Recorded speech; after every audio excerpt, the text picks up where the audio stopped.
Q8 pomeni novo poglavje, pa ne samo za Audi, ampak za celotno premijsko avtomobilsko sceno. A pojdimo po vrsti.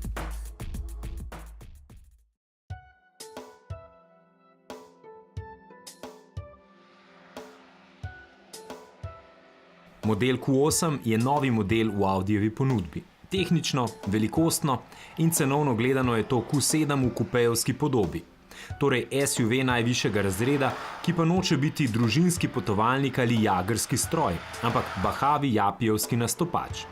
Tako kot BMW X6, torej avto, ki nima bolj pomembne funkcije, kot da parkira na rezerviranih mestih mimoidočim, pompozno sporoča, da je njegov lastnik pravi VIP.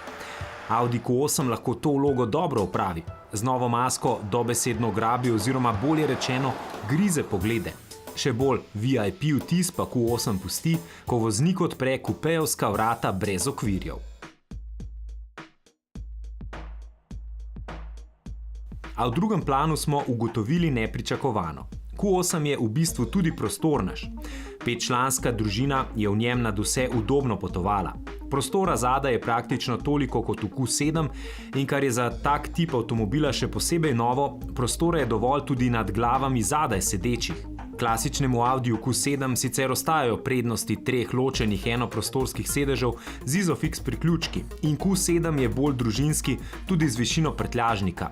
A volumna je tudi v Q8 vseeno toliko, da ga prav zlepa res ne bo zmanjkalo.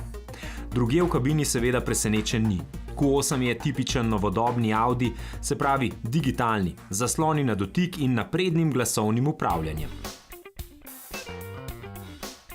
Vozne lastnosti nas niso presenetile. Zdaj že vemo, da se ta korjak lahko odlično pelje.